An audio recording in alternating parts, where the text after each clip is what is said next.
Ahmed Babacar Ndao Faye waxtaan ak moom un peu la jëm si coupe du monde bi surtout l'équipe du Sénégal après première kii bi premier match bu ñu perte man dama bëgg juste ñu waxtaanee ci quelques points yu essentiels mooy d'abord sur Edouard Mendy beneen bi peut-être mën na ñëw si par exemple si la jeunesse y en a qui disent que dañu war a faire confiance aux jeunes contre kii bi ñu tuddati premier match bi contre Qatar peut-être ñu mën a def confiance aux jeunes même si Aliou Cissé fait toujours confiance aux anciens wala ne ko avant-hier contre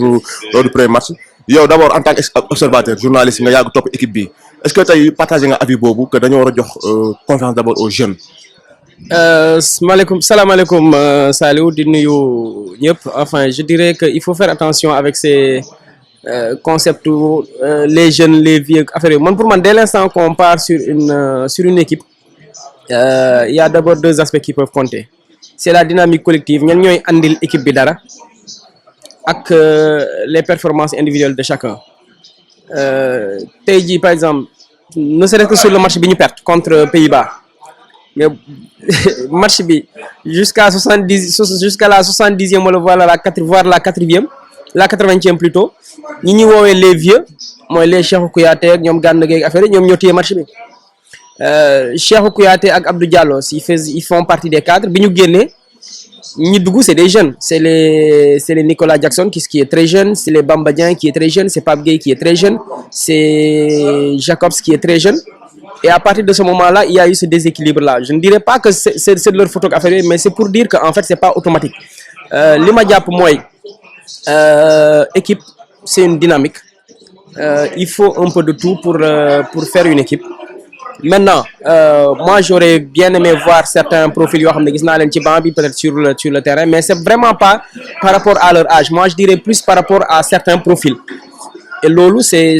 autre chose parce que un jeune bu am profil bi ak un jeune bu am profil bële mën nañ bañ a bokk apport sur un match donc pour moi c'est des choses vraiment très très relatives sur le match contre le Qatar obligatoirement il y aura des changements parce qu'on a des blessés déjà on a Kouyaté qui ne peut pas jouer ce match on a également des retours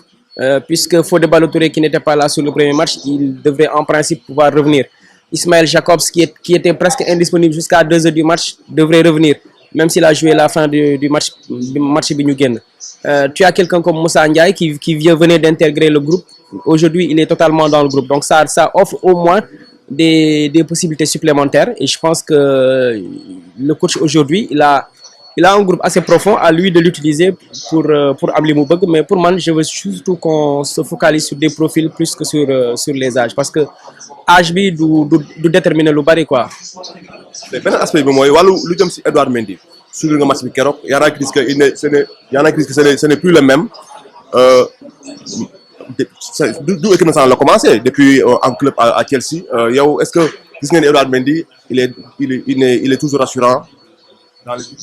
waaw Edouard Mendy xam nga góol dafa nekk benn poste bu particulier Edouard Mendy je pense que il subit un peu peut-être le contre-coup de sa grosse saison dernière parce qu'il a fait une très très grosse saison daaw après joueurs yi généralement suñu defee yenn performance yu kaw yi ba jël yenn distinction internationale yeeg affaire yooyu dañuy am un petit moment de creux soit c'est des blessures soit c'est une méforme c'est arrivé à Lionel Messi dernière année bi mu jëlee Ballon d'Or année bi ci topp en championnat en France il a marqué xawma 6 buts quelque chose comme ça. Benzema on le voit actuellement il n'est pas au top de sa forme il est blessé Sadio Mané il est blessé am na ñoo xam ne blessure la am ñoo xam ne généralement méforme lay doon c'est des choses qui arrivent maintenant la difficulté avec le poste de gardien moi c'est un poste boo xam ne facilement nga douter parce que erreur bu attaquant def ce n'est pas forcément dramatique mais erreur bu gardien def très souvent ça conduit à un but et ça peut te saper le moral très rapidement Edouard Mendy il faut le reconnaître depuis début de saison bi il est pas au top de sa forme je pense que ça a même commencé ci fin de saison wu daaw maintenant ce n'est pas forcément une raison pour xalaat écarter ko parce que quoi qu'on puisse dire on n'a pas un autre gardien de son niveau les deux autres gardiens qu'on a kenn ki mi ngi jouer deuxième division il est très bon Seny Dieng mais c'est pas encore le niveau de Edouard Mendy keneen ki il joue même pas du tout en club en fait il est troisième gardien à Rennes Edouard Mendy on parle quand même du top 10 mondial de ce qui se fait le mieux dans le monde aujourd'hui mënoo lim 10 gardiens te boole woo ko ci après qu'il passe je pense qu'il est assez professionnel il est assez expérimenté pour xam ne moom ci boppam que ses prestations ne sont pas suffisantes je pense qu'il faudra lui-même qu'il fasse une certaine remise en question et qu'il se mette en confiance. Dès qu'il se mettra en confiance, pour moi, ça va revenir. Et je suis persuadé qu'il y aura des matchs, il va nous tirer d'affaire.